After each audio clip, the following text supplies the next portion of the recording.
Hola Santiago y hola Chile y hola al mundo que nos sigue a través de cooperativa.cl. 20 grados en la temperatura actual, 28. Bueno, un grado más, un grado menos, ya me corrigen, no 28, es 29. Bueno, 29. 29 la máxima que se espera para hoy. Lo que a veces hay que tener en cuenta es la sensación térmica. Ya. Wow. En Arica la máxima será de 27 grados.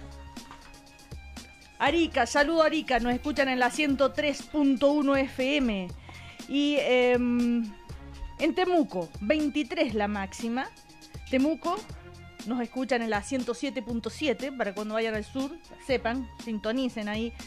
Y a los amigos de Temuco, muchos saludos. Coyhai, que 23 es la máxima para hoy, entonces, en la 105.5 FM, ahí nos están sintonizando. Saludos a todo Chile y a todo el mundo, y insisto, que nos siguen a través de cooperativa.cl.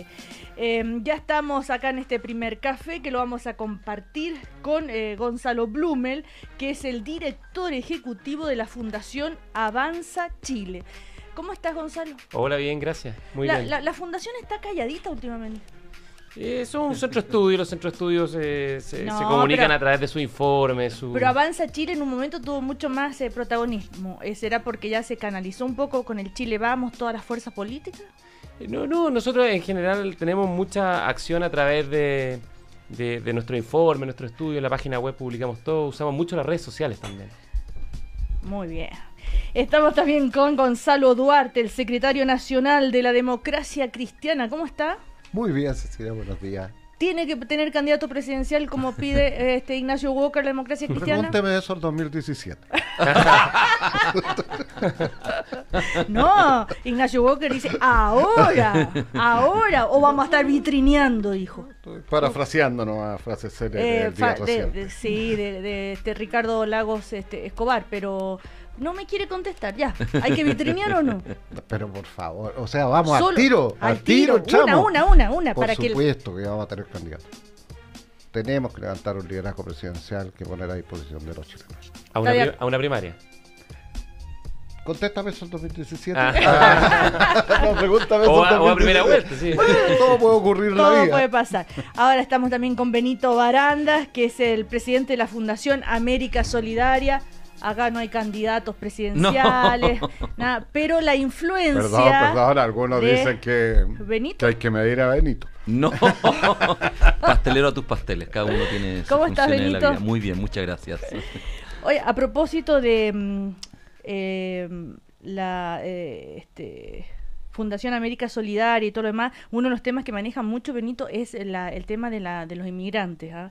Y hoy estaba leyendo una entrevista justamente sobre el tema de la problemática de los inmigrantes. Ustedes saben las dificultades no dificultades, sino las condiciones que hay que cumplir para que, por ejemplo, los dominicanos entren a Chile. Yo no me he metido, pero seguramente se han puesto muy difíciles. Unas visas muy especiales y todo demás. Y eso ha generado que les cobren, que sean estafados, en fin. Y, lo que pasa es que hay pero la restricción que pusieron, hay que recordar que en el origen fue justamente porque las mafias comenzaron a traer mujeres a Chile engañadas para trabajar en determinados locales. Bueno, ocurrió en el sur de Chile que las metieron a trabajar a todas, contrataron una verdulería que era mentira, ¿no es cierto? Y al final estaban en un prostíbulo. Entonces, claro, hay que ver por qué se toman las medidas, ¿no? Y justamente Miguel Yasic habla de eso, el padre Miguel Yasic, que está a cargo del Servicio Jesuita Inmigrante. Que me llamó la atención esto hoy día, porque dicen, muchos extranjeros que vienen a Chile ven sus derechos humanos vulnerados en las fronteras y en el acceso a derechos sociales. También dice Miguel, necesitamos una política migratoria que entienda que los migrantes, antes de ser trabajadores, son personas y sujetos de derechos. Y me quedé pensando en cómo es el tema de los migrantes. Es un tema mundial, ¿no? Es un tema mundial. En el caso de Chile, la ley no ha sido actualizada, ya está siendo actualizada, está siendo trabajada, y yo creo que Miguel está presionando por eso también, para que se haga luego, ¿no es cierto?, y se pueda acelerar, porque una ley, hay que recordar, que se hizo en un periodo en que no teníamos migración, que al contrario, salíamos del país hacia afuera. Todavía hay que recordar también que tenemos 800.000 chilenos afuera y 500.000 extranjeros en Chile. Entonces, cuando la gente te dice somos un país que se ha llenado de inmigrantes bueno, primero todavía seguimos siendo más chilenos afuera acá que inmigrantes acá dentro del país. Oye, en la entrevista de Miguel Jaksic hay un dato bien interesante, porque uno piensa que Chile ha cambiado mucho, que está mucho más multicolor. Yo creo que en parte ocurrió y es súper bueno que así sea, pero todavía tiene razón Benito, falta mucho. Por ejemplo, en el caso chileno, la población migrante representa algo así como el 2,8% de la población total, y en la OSD cerca del 11, 12%. O sea, todavía nos falta muchísimo para avanzar en ese sentido. Y yo comparto que se requiere una actualización. La legislación es muy antigua, de una mirada de otra época, y hoy día hay que ponerse al día en estos temas. Ahora, Gonzalo, ¿tú crees que en general nosotros, los ciudadanos, tenemos conocimiento del fenómeno de migración? Porque la primera reacción es como, a ver, no, cuidado que vienen a quitarnos el trabajo, lo que siempre comentamos acá, ¿no? Mira, y cuesta la integración, los beneficios no cabe de ninguna de los duda migrantes. que somos bastante reactivos a la migración, probablemente por razones históricas, desde la fundación de nuestro país, en su conquista, incluso en su descubrimiento, ha sido una relación compleja.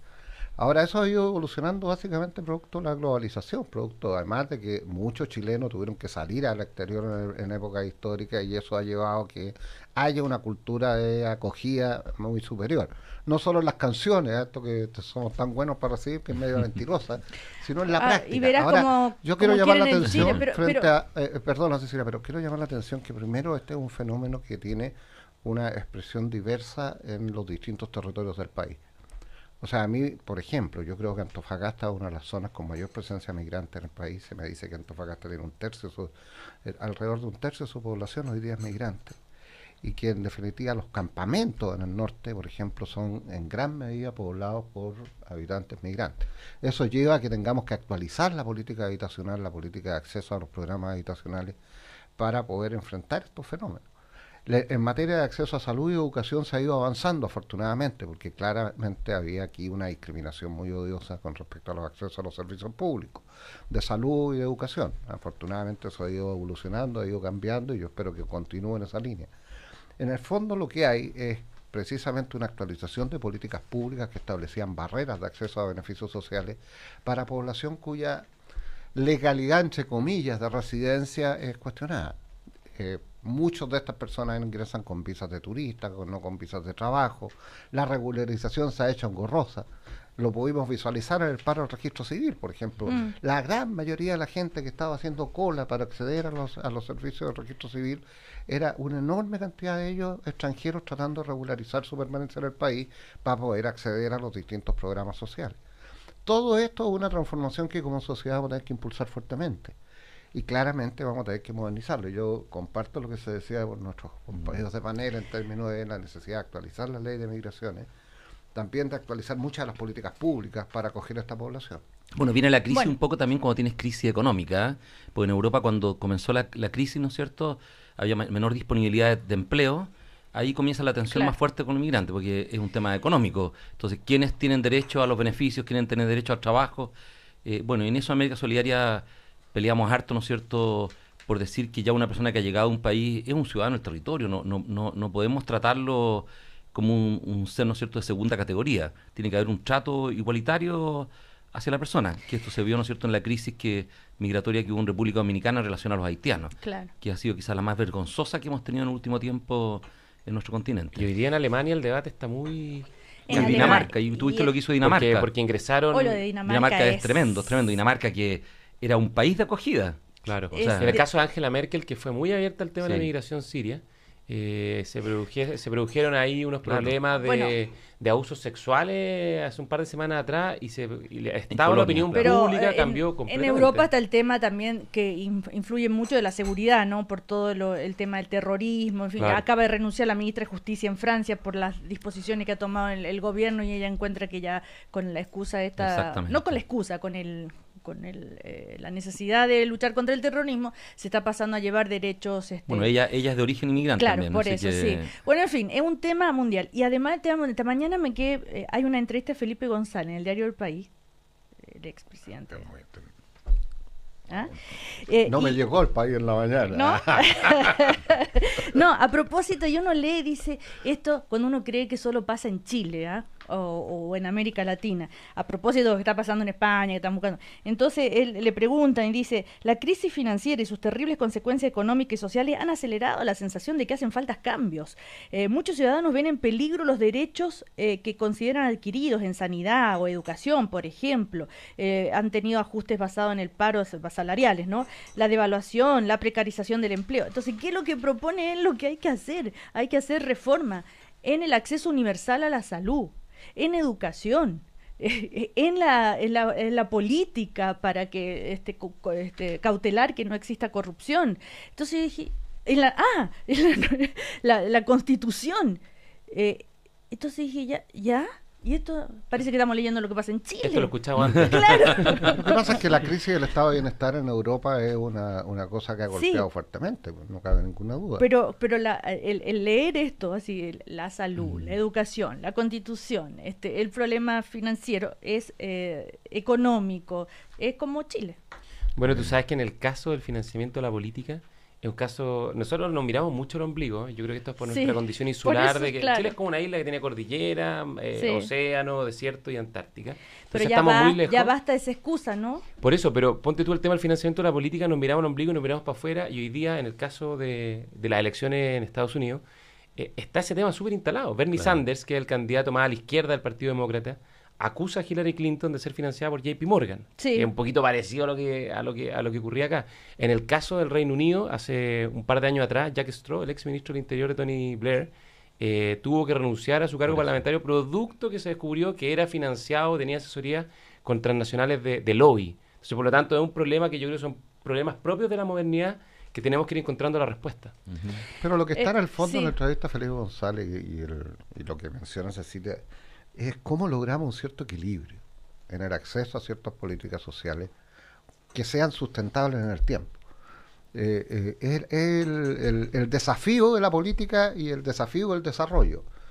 ¿Cómo crecemos para satisfacer necesidades que son básicas para parte de nuestra población frente a realidades suntuarias y escandalosas de una minoría que obviamente no podemos sostener y no podemos soportar? El equilibrio en materia tributaria, el equilibrio en el acceso a políticas sociales, el equilibrio es algo que tenemos que intentar reconstruir y recuperar. La globalización yo creo que va a favorecer harto porque este control, por ejemplo, de las finanzas que está ocurriendo en el mundo, que en el pasado costó mucho, ya están habiendo acuerdos entre los estados, por ejemplo, de estos paraísos financieros, lo que acaba de ocurrir en Chile, la repatriación o el reconocimiento de recursos que hay afuera. Bueno, eso te va a ir, yo creo que ordenando también un poco el gobierno mundial, que yo creo que hace tiempo se debería haber hecho y que causó mucho daño en el pasado, porque al final las personas no pagaban tributo en sus países, no pagaban en ningún lado y sacaban la riqueza de los países. Claro. Y al final los países se empobrecían, se llevaban. No es que el Estado quería quedarse con los dineros, pero necesitaba los tributos de lo que se había generado y armaban estas máquinas tremendas que yo creo que nos empobrecieron mucho de los países, sobre todo donde había materias primas. Y a propósito del crecimiento, dice Felipe González, la sensación de agotamiento aumenta por los casos de corrupción. Dice, la frágil recuperación. Los ciudadanos siguen viendo que las desigualdades no se corrigen. Y otro tema muy nuestro. Y también otra reflexión de Felipe González, que dice que nadie está hablando de esos temas en España, que están más preocupados de los votos para llegar al poder. De formar gobierno. Claro. Y otra sensación que a veces tiene la ciudadanía en Chile, y me lo dicen en la calle, cuando escuchan, sí, pero sus panelistas de lo único que hablan a veces, no siempre, es de cómo van a llegar al poder, que si cuántos votos, que esto, el otro, y dónde están los temas de reflexión de lo que hay que hacer para hacer una mejor sociedad. Cuando estábamos en el Consejo Anticorrupción, Vittorio Corvo, que era parte del Consejo, nos mandó a todos un artículo de prensa, un estudio en España, del año pasado tiene que haber sido, donde señalaba que el 69% de los altos ejecutivos de las empresas españolas reconocía haber pagado sobornos para ganarse licitaciones públicas o privadas, para ganarse obras. El 70%, o sea, el 69% de los altos ejecutivos de las empresas, bancos, constructoras, o sea, tú dices, bueno, si no analizamos eso, claro, esas personas al final dañan fuertemente a la sociedad. Bueno, ayer salió, perdón, el informe de Transparencia Internacional sobre corrupción, claro, exactamente, que tiene como una mirada mixta. Sí, bueno, lo puedes mirar en positivo o negativo. El lado positivo es que Chile aparece bastante bien en el contexto regional, segundo detrás de Uruguay. Uruguay, segundo ahora, Chile. Uno mira el mapa y es dramático, porque el mapa es rojo, mientras más rojo más corrupto, y más verde, amarillo-verde, menos corrupto. Sí. Y el mapa latinoamericano es desastroso. el mapa mundial en general, salvo los nórdicos, el Reino Unido, Canadá, Estados Unidos, Chile en el caso de Latinoamérica, el mapa mundial es desastroso. Pero el vaso medio vacío es que hay un retroceso. Caímos de 73 puntos, 70 puntos, pasamos del primer al segundo lugar. Pasamos del primer lugar al segundo, y todo el mundo, no todo el mundo, pero la mayoría dice, oh, qué terrible. Yo cuando leí esa noticia, encontré fantástico. Menos malo de lo claro. Claro, lo que pasa es que yo creo que el estudio también ve cómo tú reaccionas ante los hechos de corrupción. No es que no haya, porque el drama, ¿no es cierto?, no es que no haya. Si habiendo corrupción, ¿cuál es la reacción del Estado? ¿Te hacía leso? Claro, y yo creo que ahí está el punto que... Además que eso Gonzalo Duarte. reacciona a la publicidad de los hechos de corrupción, que era algo que en Chile no se vivía. O sea, yo creo que todos estamos conscientes que en el Transantiago no se pagan los pasajes uno de cada 4 chilenos. ¿Ya? O sea, perdón, es la expresión minúscula, que encubría la mayúscula, que también se conoce hoy día. Eso hace bajar. Pero yo quiero retomar un poco lo que tú dices, Cecilia, con respecto a la necesidad de subir un poquitito el nivel de las conversaciones en los medios y en la cotidianidad, además. Mira, a mí me impacta, y aprovecho que está Benito aquí, que es una persona que se ha destacado en este ámbito. El silencio en torno a la pobreza en Chile me da vergüenza. Me da vergüenza. Tenemos un volumen de población en situaciones de pobreza, y hoy día lo único que nos preocupa, al parecer, son puros temas de coyuntura, medio de farándula. Sí, farándula política. Y no hay una evaluación. Mire, yo estoy impresionado. Primero quiero alegrarme que tengamos la ficha hogar ahora, que por fin se ha puesto en marcha, porque ya era vergonzoso que lleváramos 2 años esperando una modificación que se supone que llevábamos 6 años modificando, digamos, claro. Porque pasamos los 4 años de gobierno de Piñera cambiando la ficha de protección social, ya y llevábamos 2 de y seguíamos cambiando la ficha de protección social. Me alegra que en enero se haya puesto en marcha esto. Espero que dé muy buen resultado y que permita focalizar y acompañar políticas públicas que integren los beneficios sociales para ayudar a superar la situación de pobreza. Temas de esa naturaleza yo siento que han salido del diálogo público con una facilidad. ¿Qué responsabilidad asombrosa. tenemos los medios de comunicación? Sí, pues yo creo que los medios de comunicación, la gente Benito fue copada Vara. por los casos de corrupción. Sí, yo creo que cuando tú escuchas y hablas en la vida cotidiana, es muy fuerte lo que ha pasado en Chile. Entonces, es tan fuerte el impacto que todo eso se ignoró. Han habido avances, yo creo, importantes. Por ejemplo, se había comenzado a modificar la política de vivienda en el gobierno anterior de la Bachelet, durante el gobierno de Piñera, y hoy día ya se consolidó el llamado subsidio, no sé, de viviendas integradas, que es un paso que lo habríamos hecho hace mucho tiempo atrás, que nos habíamos dado cuenta que los guetos nos estaban generando daño y no habíamos sido capaces de modificarlo. Y yo creo que se modificó. Claro, pero tú tienes toda la razón, eso no ha aparecido, no es conversación, porque eso va a requerir que la ciudadanía también cambiemos nuestra mirada a lo otro. Estamos Queramos dispuestos a vivir con al lado de los nosotros. pobres. Y yo creo que si los medios de comunicación no nos ayudan en eso, se nos va a generar una tensión en los vecindarios muy grande. Ha habido un avance, ¿no es cierto?, en las políticas educacionales, aunque no tuvo tanto éxito la ampliación de cobertura preescolar, porque no lograron llenarse los cupos, pero tú ya tienes... A ver, explica bien eso. Que lo que pasa es que se haya postulado una meta, ¿no es cierto?, para poder capturar la mayor cantidad de niños de los sectores del 40%, 50% más pobres, para llegar a los jardines, y costó que se llenaran los jardines. ¿Ya? Es que hay un tema cultural ahí, claro. que es importante. Y la universalización de la educación preescolar es algo que fue aprobado en el Congreso cuando se aprobó la reforma, la primera parte de la reforma educacional, por unanimidad. Lo hablamos acá, ¿no es cierto?, que casi no salió en la prensa, eso no fue noticia, y debe ser de los pocos países, yo no conozco un país de Latinoamérica que lo haya hecho. Colombia en algo está avanzando, y los países de Europa del Norte lo han hecho, pero los de la Europa mediterránea no lo han hecho. Y Chile lo aprobó en enero del año pasado, en el inicio de la discusión de la reforma educacional, por unanimidad de todos los congresistas. O sea, tú dices, era un gran avance para Chile pagado por nuestro impuesto, porque no era un déficit, sino que era pagado por una reforma y no ha costado mucho. Claro, el paso siguiente es que tú la educación, por ejemplo, en las salas cunas ya no se la cargue de las empresas, sino que pasa a ser dentro, ¿no es cierto?, del gran arco educativo y lo saques del vínculo laboral, sino que sea un derecho. Me permiten un segundo y le doy la Por palabra supuesto. a Gonzalo. Solo para saludar a la Universidad Alberto Hurtado, que nos acompaña cada mañana, que nos dice hoy: en Chile se acaba de crear la comisión investigadora para fiscalizar a las policías en el conflicto mapuche. Del aumento y costo humano de la violencia en la zona dedican los últimos informes publicados del Centro de Ética y Reflexión Social de la Universidad Alberto Hurtado. Cambia el mundo, Universidad Alberto Hurtado. Gonzalo. Yo quiero hacer, recogiendo lo que dice Benito a propósito de la educación parvularia, preescolar o de primera edad, digamos. Aquí tenemos un fenómeno a propósito de por qué no se llenan las vacantes. Y es parte del proceso de información y de formación social que tenemos que hacer. Muchas mamás le tienen miedo a la sala cuna. Muchas mamás temen dejar a los niños ¿Por con qué? otros. Porque hay una cultura de desconfianza que se ha instalado en el país. O sea, en el pasado, a mí me dejaban con el vecino. Si tú le preguntas en un barrio popular si alguien le deja a su niño al vecino, yo te digo, empieza hoy día a ser una práctica que se ha ido desapareciendo. Bueno, Gonzalo, que estuvo justo cuando inauguramos la sala cuna en Futrono, y le tocaba estar allá. La sala cuna en Futrono, cuando partimos, después de una campaña que hicimos nacional para construirla, que no tenía sala cuna, y en los periodos de invierno Futrono era una de las zonas de mayor pobreza de Chile, solo la mitad estaba llena. Y la persona que trabajaba allí, la asistente social, tuvo que visitar cada una de las casas para decirle justamente a la familia que no lo vamos a dar en adopción, el hogar de Cristo no da en adopción los niños, que no le vamos a tapar la boca, porque justo había ocurrido el caso, ¿no es cierto?, en un jardín infantil donde le habían tapado la boca a un niño, y me parece que falleció ese niño, ¿no es cierto? Sí. Entonces el temor era tan grande que las familias no querían sacar la boca, y hubo que convencer a la familia, y la sala cuna se llenó. O sea, es un trabajo social que hay que hacer, porque tú tienes que generar ese vínculo de confianza que el niño no va a ser dado una opción. Pero solo lo tienen que hacer las organizaciones como usted, en fin, o todos nosotros. Es la sociedad la que tiene que cambiar. Este es el tema que estamos hablando, yo creo que los medios de comunicación, porque cuando la agenda es copada, ¿no es cierto?, por discusiones políticas, por lo que nos ha ocurrido, que es muy fuerte para Chile, yo no niego que eso es muy fuerte, pero desapareció, porque hay gente que dice, en este gobierno desapareció la pobreza, este gobierno como el anterior, el anterior, están sacándose la mugre también por hacer mucho trabajo con personas en situación de pobreza. Lo que pasa es que de la agenda de discusión pública donde los ciudadanos nos involucramos, bueno, este es un tema que no está presente, porque la tensión que han generado los otros temas, yo encuentro que es muy grande, porque desde el punto de vista ético nos ha cuestionado una imagen de chilenos que teníamos, de chilenos, que no era tan así.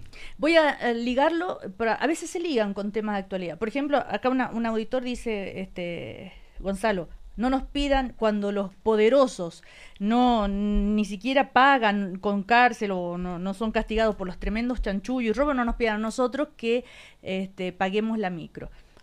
Como diciendo, a ver, si ni los que tienen más respetan eso, ¿por qué nosotros? Que una reflexión que... Bueno, yo no comparto el imitar conductas negativas. Claro. Y yo estimulo imitar conductas positivas. O sea, yo quisiera que nosotros pudiéramos ser capaces de usar un mínimo espacio del tiempo comunicacional que tenemos para positivar mensajes. Por ejemplo, yo le diría a las mamás de esas guaguas que los 2 primeros años son vitales en términos de estimulación al desarrollo, a la creatividad, al progreso futuro de sus hijos, que por lo tanto reconstruyan confianza, los jardines infantiles están abiertos, los papás pueden permanentemente supervisar. ¿Eso sucede en los sectores más vulnerables? Sí, hay mucha diferencia en el acceso por nivel de ingreso. Ahora, lo que pasa es que hay dos cosas. Uno, efectivamente, lo que dice Benito, a muchas madres, padres, les da temor dejar a su hijo en la cuna porque piensa que va a estar en una cuna todo el día botado y que nadie lo va a estimular, nadie lo va a tomar en cuenta. Pero segundo, porque esto es bien importante, la evidencia respecto a sala cuna, no jardín infantil, la sala cuna también es mixta. O sea, en el fondo, cuando la red familiar, el entorno de la familia, es capaz también de hacerse cargo del cuidado de ese niño, el resultado también es muy positivo. De hecho, en países como en los países nórdicos, el ingreso a la educación preescolar o escolar es muy tardía. Claro. Es muy tardía. Y en Inglaterra no es más de mediodía. Claro. Me acuerdo que Crispy, que estuvo en el Consejo de Infancia, que después falleció nuestro amigo Crispy, él decía que no más de mediodía, que la evidencia justamente demostraba que podía causar daño. Mixta, pero es muy útil para las familias que están en situación de mucha vulnerabilidad. Claro. Pero también un fenómeno que se dio, ¿se acuerdan cuando se discutía el acceso, el fin al lucro, el acceso a la educación básica y lucro, copago y selección, el proyecto? Que se habló mucho de muchas familias que no querían que sus hijos se mezclaran con otros que, no, en el mismo barrio, no, es que este es un pato malo y yo no quiero que mi hijo vaya a una... Y el hecho de ir a un subvencionado les garantizaba que iba a haber una selección. En ese momento se reflexión que ya pasó de moda, pero... Claro, nos cuesta mucho vivir con los otros, sobre todo cuando hemos generado estos barrios también cerrados. Yo estuve en Quilicura ayer visitando a una persona enferma y en un barrio donde hay 2 colegios particulares subvencionados bastante grandes, y bueno, y eso han ingresado en la nueva reforma, y por supuesto ellos van a tener que integrar a personas quizás de otros sectores que son de mayor pobreza de la zona, y van a tener que darse cuenta a los alumnos que eso no les trae ningún mal, sino que al contrario, un beneficio estar con personas diferentes. Yo pongo ejemplo siempre cuando tú te vas becado a Estados Unidos y vas con los hijos, todos los amigos que uno conoce que están allá los llevan a las escuelas públicas donde se mezclan personas de distintas nacionalidades, de distintos estratos sociales. Uno de mis amigos le tocaba a sus hijas ir a la misma escuela donde iba la hija de la empleada que era chilena y se educaban en el mismo liceo, y que era un colegio público. Entonces, yo digo, ahí, cuando vas teniendo la experiencia, vas perdiendo el temor. Lo que pasa es que la ampliamos esta diferencia hoy día. En el fondo estamos viviendo un proceso de cambio cultural, una transición, en el reconocimiento de la diversidad y la acogida de la diversidad. En ese contexto, cuando tú hablas del tema migrante, ahora habla del tema de los pobres versus los menos pobres, porque en el fondo son los menos pobres, un poquito menos pobres, que no quieren mezclarse. Cuando hablan de realidades diversas de los pueblos originarios, en el fondo lo que tenemos que hacer es desarrollar una cultura de respeto a la diversidad y de acogida a esa diversidad. Uno no es menor. Mire, yo no me meto con nadie, no es una consigna en los barrios impresionante. Yo no me meto ¿Cómo con se llama su vecino? No tengo idea, porque yo no me meto con nadie, me dicen en los barrios. A mí me resulta sorprendente, porque uno que ya es más viejo, digamos, y tiene la mirada más antigua de los barrios antiguos, de aquí mismo, de Santo Domingo con Libertad, en que yo me quedaba en la casa del vecino gran parte del día, mis papás trabajaban. Pero eso de que todo, hay que recuperarlo. Pero que todo pasado fue mejor también es discutible, ¿no? No estoy hablando que todo pasado desde el punto de vista de las relaciones sociales. Pero ¿cómo adaptamos esa realidad a esta nueva? Yo creo que la gente que trabaja en pedagogía tiene una gran responsabilidad, y me acordaba cuando tú me hacías la pregunta ahora, la reflexión, hay una escuelita que se llama Capitán Prat que me invitaron el año pasado los profesores a conversar, y que tiene una gran heterogeneidad de procedencia de los alumnos, y que queda en la calle San Ignacio, como en la segunda o tercera cuadra de la Alameda. Y ellos han logrado un muy buen trabajo con alumnos de distintas nacionalidades, y generando mucho orgullo de esa riqueza de las distintas nacionalidades. Y es un grupo de profesores de distintas edades, o sea, han logrado armar un equipo bonito para ofrecer algo donde nos tratemos dignamente. Voy a ir a la política, pero a ver si Gonzalo todo esto es política. Todo es política, exactamente. Todo lo que hemos hablado es de política. No, perdón, política partidista tal vez, o no sé. Bueno. Porque, bueno. No, en el sentido de el funcionamiento de los partidos, porque ¿cómo le explican ustedes a la ciudadanía, sobre todo Gonzalo y los Gonzalos. Los Gonzalo. Claro, iba a decir Gonzalo y Gonzalo. Gonzalo el bueno y Gonzalo el malo. Esto de que de la ley de partidos, del financiamiento, ahora resulta que puede ser secreto si es una persona, y eso la gente no lo entiende. Se llama aportes menores de baja publicidad, claro, sin publicidad. A ver, ya se arreglaron de nuevo esto. Explique, por favor, Gonzalo Duarte. ¿Por qué tengo que explicar? Porque usted sabe más de esto, si se la pasa en el Congreso. Yo me atrevo a hacer una argumentación impopular. A ver, Gonzalo impopular. Lo primero de Avanza Chile. Avanza Chile, que la fundación fundada por el expresidente Sebastián Piñera, para que quienes no sepan. No vengo a la luna, digamos. Claro. No, mira, yo en este punto quiero defender en términos generales lo que salió en la ley de financiamiento de la política, porque en primer lugar, a propósito de los aportes reservados se terminaron. Sí. Los aportes de las empresas y los aportes reservados. Pero esto no es como lo que se permitió es la mantención de los aportes que se llamaban antiguamente aportes anónimos. ¿Sí? Y ahora le pusieron, es como un poco de malabarismo, un nombre medio extraño, que es aportes menores de baja publicidad o algo así. Sí. Que efectivamente ¿No es un eufemismo eso? Yo creo que el nombre es un eufemismo. No entiendo el sentido de cambiarle el nombre. Pero fíjate que la Comisión Engel, en sus recomendaciones de reforma, recomendó mantener los aportes anónimos en un monto menor. Era aproximadamente 500.000 pesos, y hoy día la ley permitió un monto de aproximadamente 1 millón de pesos. Sí. ¿Y cuál es el sentido de eso? El sentido de eso, hay buenos argumentos para los dos lados, pero el argumento que a mí me hace fuerza es que si tú quieres, yo creo que es bueno estimular la participación en la política, que las personas aporten. No tiene nada de malo aportar a la política, aportar a los partidos, involucrarse y comprometerse. Y aportar incluso financiamiento personal limitado, acotado. Hoy día lo que se estableció es que un máximo de 1 millón por persona, con un tope de un 20% del total del financiamiento de la candidatura. ¿Y por qué es importante mantener cierto espacio de reserva? Porque en muchos casos, yo fui funcionario municipal, Benito de hecho ahí nos conocimos, cuando tú trabajas en una municipalidad y tú eres de una postura política, por ejemplo, que difiere la del alcalde, ¿sí? si tú haces un aporte y se hace público, olvídate, en este país estás liquidado, no tienes ni una posibilidad. En los medios de comunicación yo creo que se produce un fenómeno similar, no es tan sencillo. Por lo tanto, no es que todos...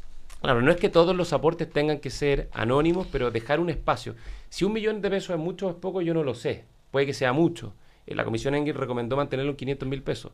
Pero tiene un sentido en línea de una u otra manera que es coherente con la idea del secreto del voto. Y ese es el fundamento que hay detrás.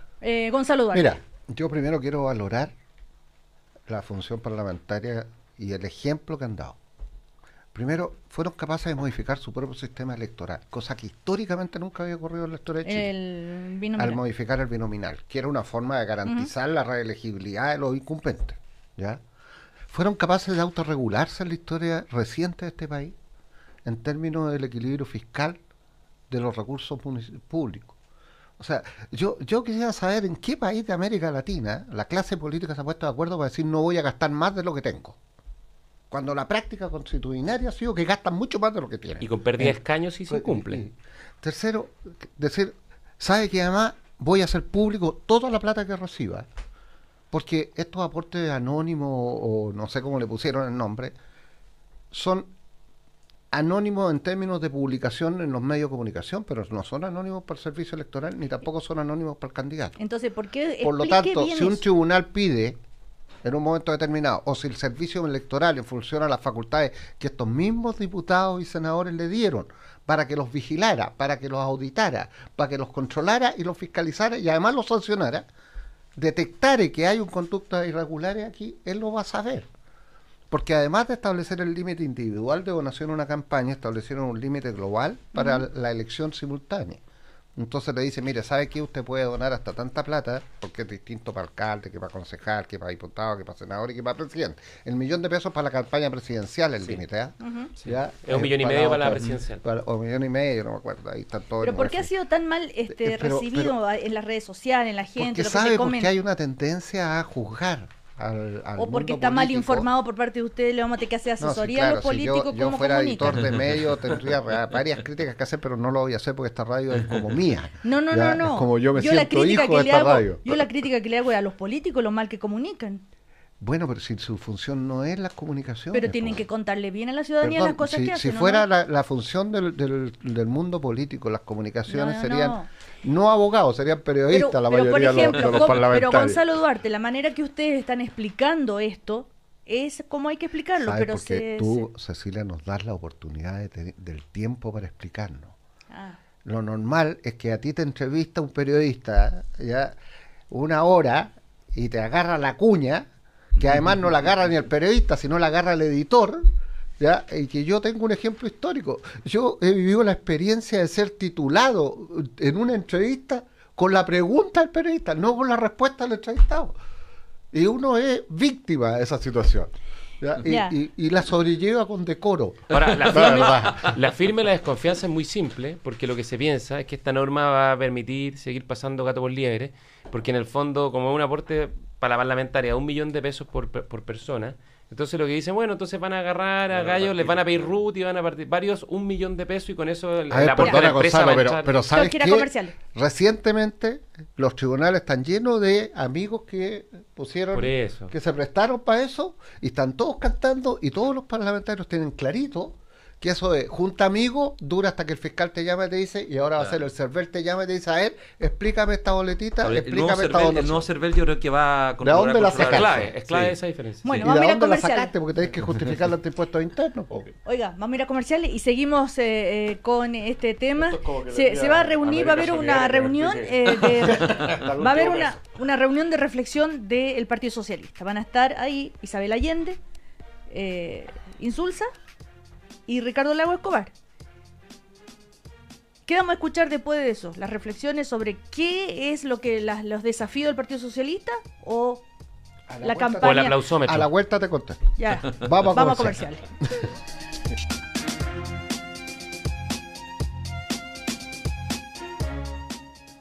Gestión de empresas, consultoría y coaching, auditoría de fraudes, IFRS, archivística, son algunas de las áreas en que la Universidad Alberto Hurtado imparte sus programas de posgrado y educación continua. Facultad de Economía y Negocios, Universidad Alberto Hurtado. Reuniones de trabajo productivas con las excelentes promociones que Sheraton Santiago ofrece en su innovador centro de convenciones que incluyen salón privado, internet liberado, coffee break o almuerzo. Entorno incomparable, cálido ambiente y servicio de primer nivel. Organice su próxima reunión y disfrute de estos meeting packages con tarifas especiales desde $13,700 más IVA por persona. Consultas y reservas al 22-707-0990. La mejor oportunidad siempre está en Sheraton Santiago. El leopardo puede saltar hasta 10 metros de distancia y pese a su tamaño, supera los 60 kilómetros por hora en carrera. Eso es agilidad. En BCI Corporate and Investment Banking somos diferentes y esa es nuestra naturaleza. Por eso llevamos más de 80 años junto a nuestros clientes demostrando nuestra agilidad.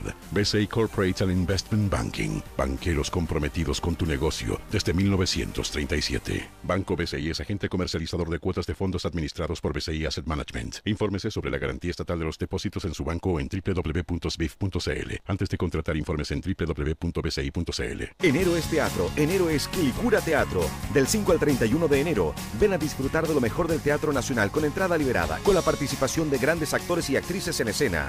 Claudia Di Girolamo, Pancho Melo, Patricia Rivadeneira, Marcelo Alonso, Héctor Noguera, Paula Zúñiga y muchos más. Invitado especial, Santiago Amil. Produce Corporación Cultural Quilicura. Auspicia Municipalidad de Quilicura, BCI. Coproduce GAM. Más información en corporacionquilicura.cl. La tradición del teatro se vive en Quilicura. Cambia por... Este verano, baja las revoluciones. Vive Outdoor. Vive Toyota. Desde hoy ya no tengo que preocuparme de mi rentabilidad ni de los fondos A, B, C, D, E, porque con Jubilazo de Loto puedo disfrutar hoy mismo de 1 millón de pesos mensuales para los mejores 20 años de mi vida. Además, es reajustable y heredable. Loto me explicó y yo jugué. ¿Y tú, qué esperas para tener la mejor jubilización? Partiste a jugarte un loto, pero con Jubilazo.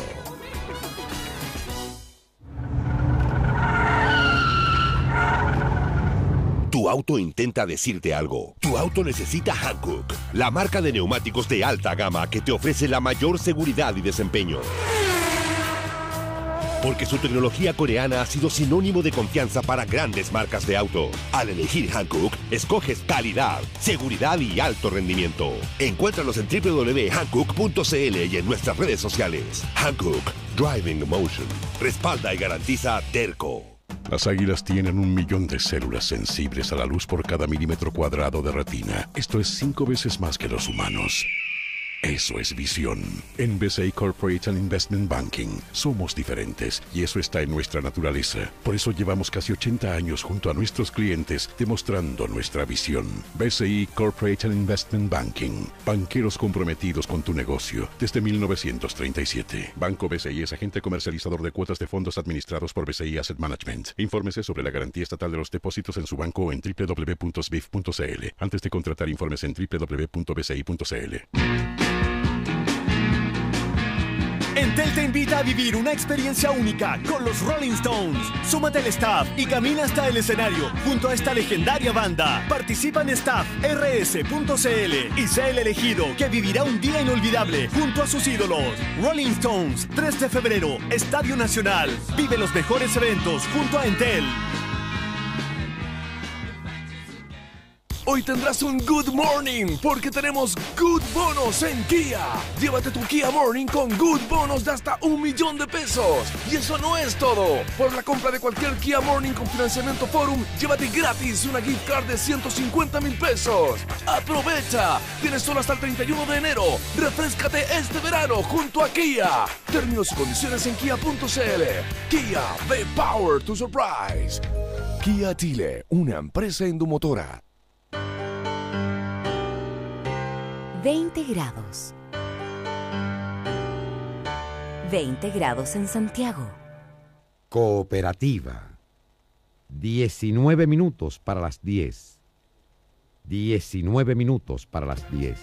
Seguimos hablando de actualidad y compartiendo el primer café en una nueva mañana en Cooperativa. No, mejor no, sí. No, al contrario. Tú conoces la intimidad. Seguimos en el primer café, estamos con Benito Baranda, estamos con Gonzalo Blumel, que es de Avanza Chile, con Gonzalo Duarte, que es el secretario general de la Democracia Cristiana. Me dijo Gonzalo Duarte, a la vuelta comercial le contesto. Se me olvidó ya lo que... ¿Qué era lo que íbamos a saber hoy después del Congreso del Partido Socialista? Mira, no, lo que quiero comentar es primero que hoy día comienza el Congreso del Partido Socialista y la actividad a la cual tú hacías mención es el primer evento que es un seminario internacional que organiza el Partido Socialista. ¿Cuáles son los desafíos del socialismo al futuro? Quiero destacar que hay un proceso de reflexión política fuerte en marcha, no solo desde el punto de vista de la coyuntura y la adecuación. El conjunto de modificaciones legales que el Congreso aprobó en el día de ayer y que espero que se convierta en ley en el mes de febrero, claramente implica una refundación de todo el sistema de partidos políticos, que obliga a los nuevos y a los antiguos en términos absolutamente igualitarios.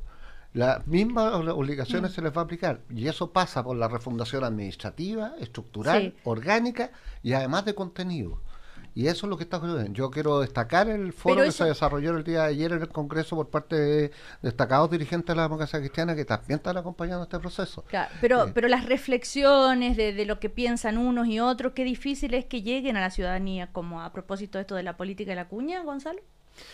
Es difícil porque al final lo que pasa es que la noticia es lo que marca un contrapunto, generalmente. Cuando uno dice cosas que no son conflictivas, digamos, o que son más bien como de sentido común, eso nunca se noticia. Entonces, efectivamente, pasa eso. Y respecto al tema presidencial, que lo estábamos conversando, ¿por qué se ha acelerado tanto?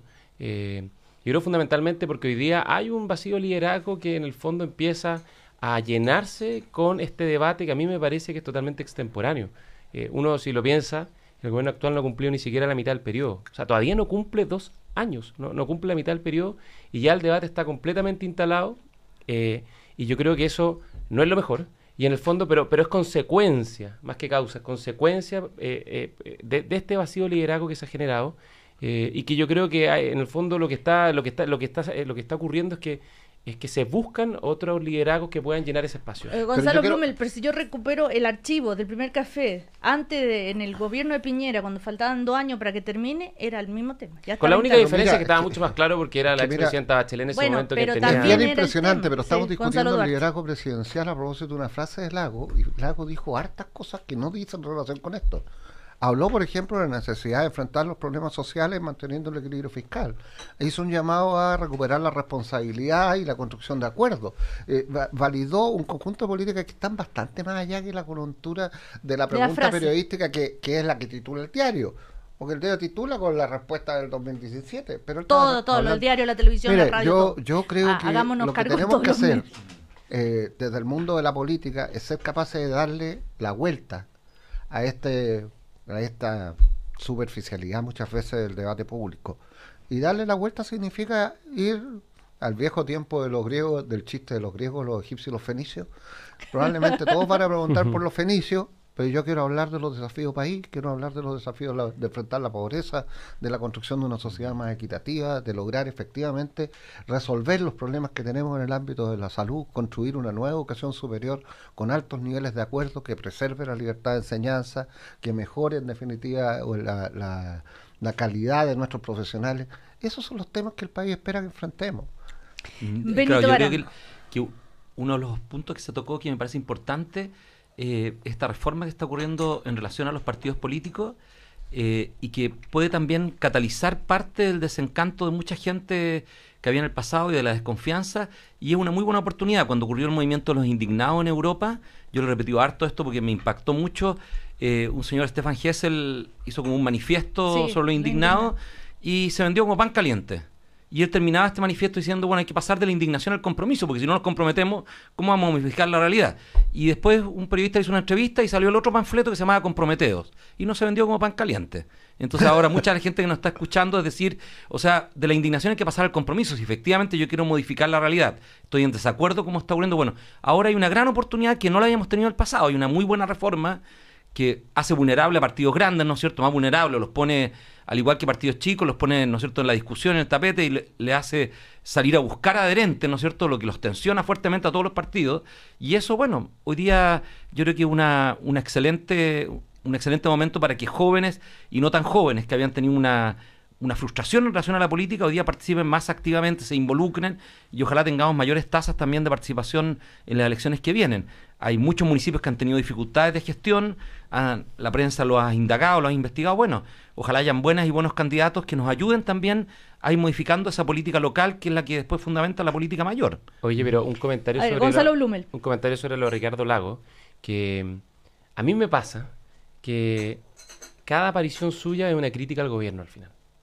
Cuando, por ejemplo, Jorge Burgos lo llevó hace un par de meses atrás, lo invitó a La Moneda, dictó cátedra, levantó el dedo y le dijo en el fondo al gobierno cómo se tenían que hacer las cosas.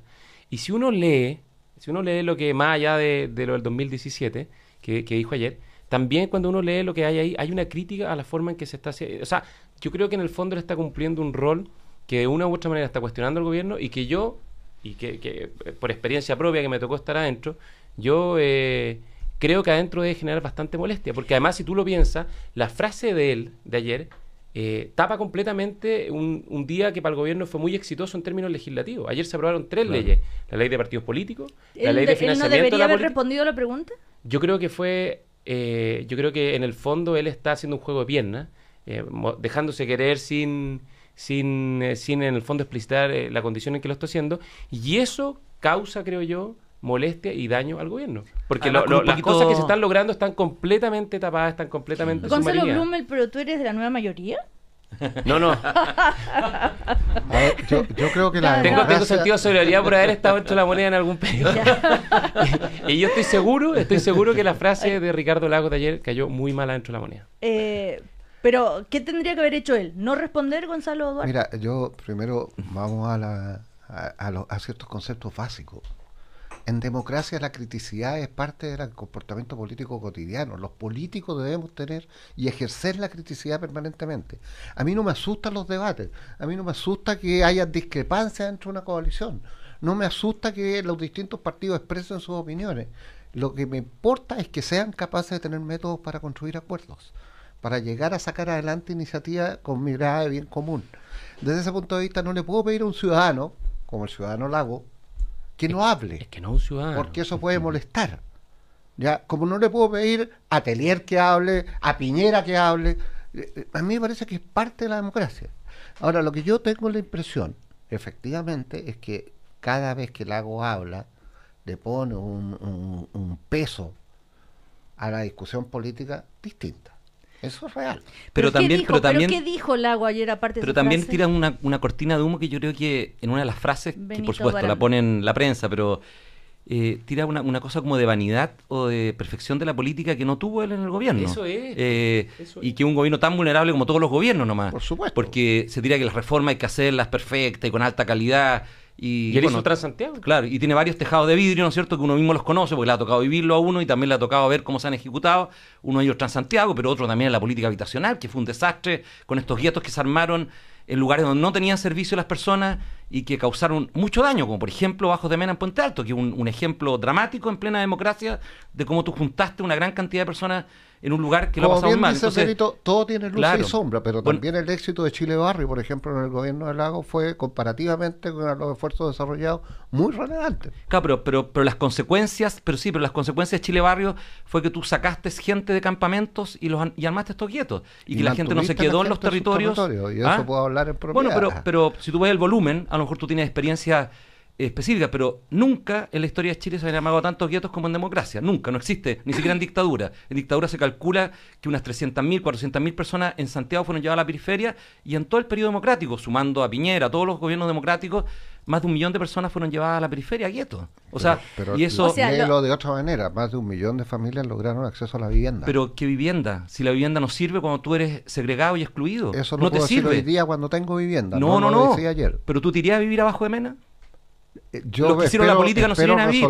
Entonces fue un error tremendo. Sí. Entonces, esa soberbia que tú estás teniendo respondiendo a mí es la misma soberbia de Lago, que al final tratan de solucionar un problema a través del mercado con una muy mala solución que causó mucho daño a la familia, mucho más que el acceso al agua, al alcantarillado, a la energía eléctrica. El costo de una familia para vivir en Bajos de Mena, comparado como vivían en Peñalolén, se le subió el doble o el triple. Cada casa de Bajos de Mena al Estado de Chile le está costando hoy día 5 veces lo que costó la construcción. Piensa tú todas las inversiones que se han hecho, las demoliciones que se están haciendo cuando uno las visita ahora, las mejoras de los departamentos, la construcción del parque, el liceo que todavía no se termina, el acceso de Transantiago, el costo que implicó cuando llegó Cortázar para hacer los alimentadores desde Bajo de Mena hasta el acceso a los troncales. O sea, eso para Chile, cuando tú lo sumas, fue un error económico gigantesco. Y se lo dije a la Lago yo personalmente en la prensa cuando ocurrió. Fue un error tremendo. Entonces, claro, entre todas esas políticas y sale esto de que hay que hacer las políticas bien, como si en el pasado se hubiese hecho bien. Todos son vulnerables, yo soy vulnerable en las cosas que hago. Ahora, entonces, todos nos podemos equivocar, todos tenemos derecho a equivocarnos. O sea, no sé si equivocarse, uno tiene que ir construyendo algo que se construye, ¿no es cierto?, en el largo plazo, y esa construcción uno tiene que ir reconociendo que tiene que hacer correcciones y no es que uno trajo la solución al mundo. Y eso siempre queda como en el trasfondo de lo que habla, ¿no es cierto?, Lagos, como que yo lo hice mucho mejor, de que mi gobierno fue mejor, mis reformas fueron mejores, pero él no se atrevió a hacer reformas que había que hacer en Chile en ese momento, y no tuvo el coraje de hacerlas, de enfrentarlas. Y las que hizo, algunas son extremadamente vulnerables, por ahora, lo menos desde el punto de vista de las personas de extrema pobreza. Benito Baranda, uno de los argumentos que respondería Ricardo Lago es porque yo hice esas reformas, es que ahora se pueden estar haciendo estas otras. Es como una suma del siempre. Ahora, si entiendo bien, Benito Baranda, ¿quiere decir que nadie está en condiciones de dictar cátedra? O sea, en este tema yo creo que uno puede decir, tuvimos éxito en algunas políticas, pero en otras no tuvimos éxito, y hubo que hacer correcciones. Perfecto. Y esa humildad permite también que los políticos no se transformen en vacas sagradas que después, por supuesto, después la ciudadanía no les cree. ¿Cómo le van a creer? Gonzalo Duarte. Yo quiero ponderar, ¿ya? Porque me parece que sostener, por ejemplo, que Bajo de Mena es obra de Lagos, me parece injusto. Porque también bajo el gobierno de Lagos se terminó y se inició el programa de erradicación del volcán, que venía de antes. Lo digo asumiendo los errores y también yo en plena democracia en el primer gobierno de Bachelet se inició el programa de intervención en los barrios para tratar de resolver lo que se había generado. Porque uno recoge la historia, si uno reconoce los errores y trata de corregirlos. Quiero decir que desde el punto de vista de la erradicación de campamentos, durante el gobierno de Lagos se construyeron cerca de 40.000 soluciones habitacionales de campamentos. Algunas erradicadas, pero la gran mayoría fueron radicadas. Los problemas son de la metrópoli. La verdad es que la gran concentración de vivienda social se produjo en la periferia del Gran Santiago.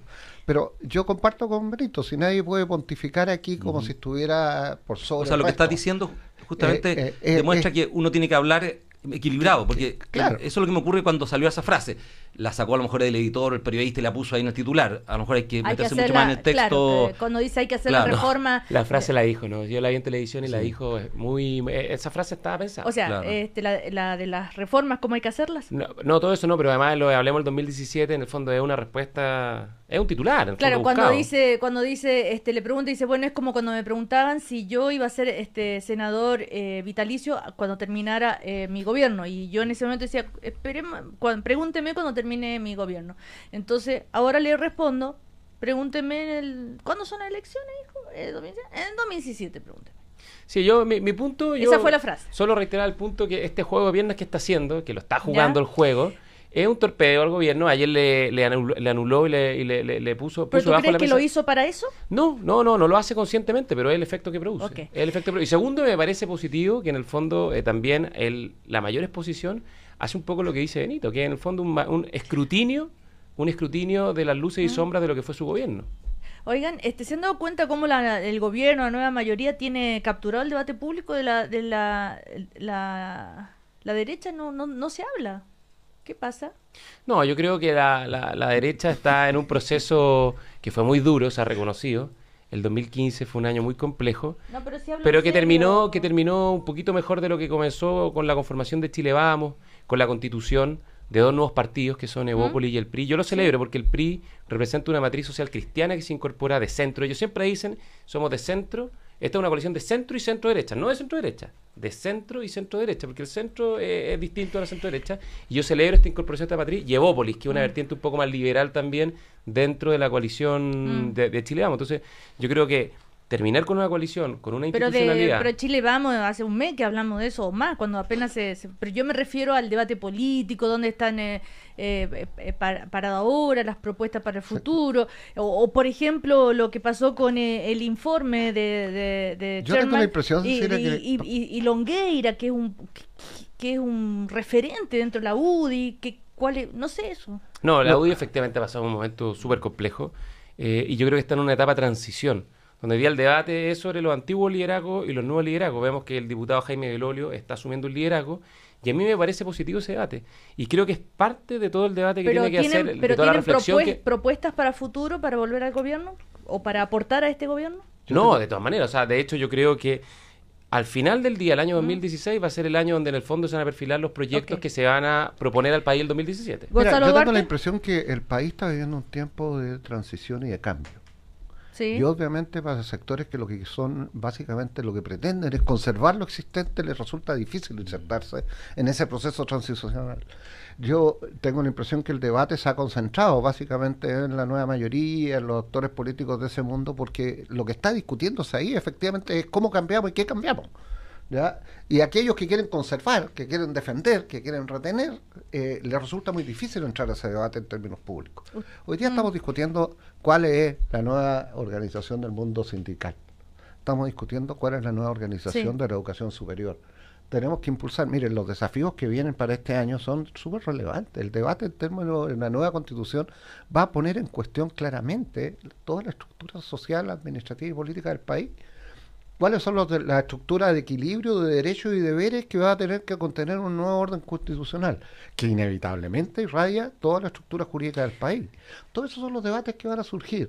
Y esos son debates que se están dando. Me llamaba ayer un periodista para preguntarme, ¿qué van a hacer ustedes? ¿Están postulando gente? Porque leí en el diario que los partidos iban a postular una cantidad de gente. A propósito, no quiero influirlo a tan connotados miembros de este Consejo de Observadores.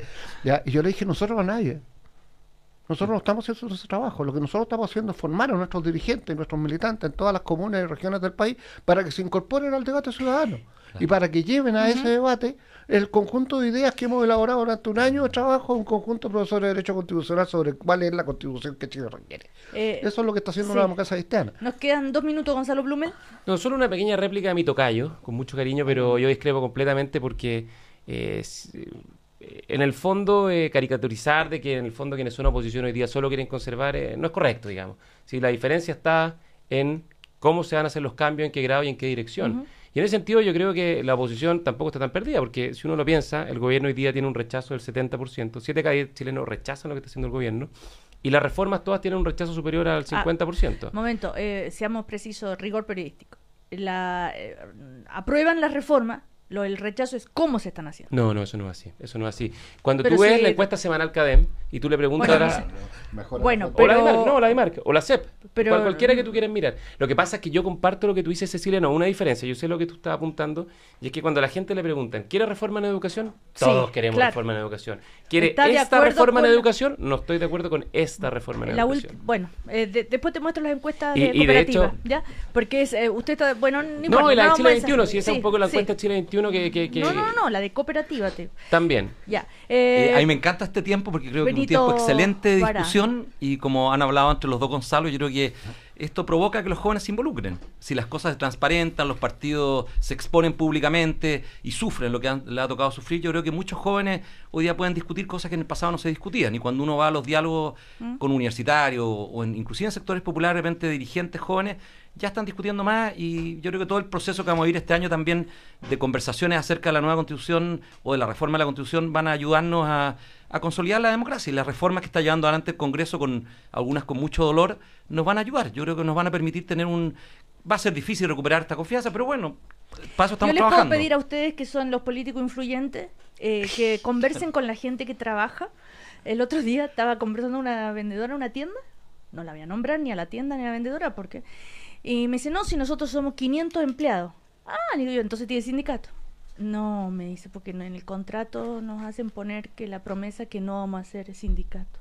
No, Eso pero es absolutamente El ilegal. contrato no lo ilegal. pueden hacer poner. O sea, tú vas a la dirección del trabajo y la sanción Eso, Ellos pueden espere. reunirse, constituir su Claro, sindicato entonces- Pero no creo que en el contrato esté, no puede estar. No, en un no, papel aparte, no sé, no. pero en el contrato no puede Bueno, estar. no. en Puede el ser con- hablado. Entonces yo le digo, bueno, pero eso, le dije, ilegal. Sí, me dijo, pero nosotros nos vamos a quejar aquí, nos van a decir, chau, y tengo 10 personas esperando. No, mira, Cecilia, esto Entonces, es como mi mamá eso no cuando requiere en nueva la ley, eso dictadura, requiere- mi mamá me decía, No, ¿para qué te pero- metes en esto, mijito? No. Cuando uno siente que hay una injusticia, su obligación Claro. es organizarse y enfrentarla. Bueno, Ese pero empresario y el miedo- está cometiendo una ilegalidad, hay que denunciarlo al pero, inspector del trabajo. pero a lo que yo voy, como un empresario o una persona cualquiera. Dame el nombre para que puede- el inspector del bueno, trabajo lo yo- vaya a fiscalizar. Oscar, Digamos cuál es la tienda. después bueno, pero a lo que voy yo, como una persona. No me puede- la di al aire, pero me la di en Claro. privado. Yo llamo a la ministra del trabajo Oiga, para que lo oiga, informe. pero como una tienda, como Obvio. un empresario ¿Cómo puede hacer? tener esa actitud, yo voy al ser humano, a la ética. No, me personal. cuesta, si Ya. es cierto, es brutal. ¿Ustedes creen que no existe? No, sí, yo creo que Hay existe, de todo pero que creo en la que la viña. sociedad debe ser capaz de enfrentarlos. Sí, pues. Y esa es una responsabilidad colectiva, Cecilia. Por lo tanto, Bueno. no puede guardar silencio. Me vaya a tener que dar el nombre de la tienda. Me voy a Perfecto. mandar a la inspección del Perfecto. trabajo. Hablaste ya públicamente. Ya, no, es que yo quedé así como impactadísima. Ya, Gonzalo, como ciudadana, uno se queda así como. Ya, Gonzalo Blumel, Gonzalo Duarte, Benito Baranda, que les vaya muy bien, felices vacaciones. El primer café toma receso. Muchas durante gracias por febrero. habernos considerado en el programa. O sea, Cecilia. este es el un último placer. jueves de la temporada. De la temporada, volvemos en marzo. ¿Y qué vamos a escuchar el resto de Pero verano? ¿cómo? ¿En una nueva mañana en cooperativa de las 9 de la mañana? Los Con mejores entrevistas. programas Claro. Acá estaremos Muy bien, haciendo los muy bien. mejores temas Sí, y porque todo, si no, todo ¿quién sí. no Sigue la esperanza. Sí, pues. Solo que el primer café les damos vacaciones. Si no, después se nos quejan. Ya, que los panelistas, digo. Ya, que les vaya muy bien. Chau, Muchas chau. gracias. Chao.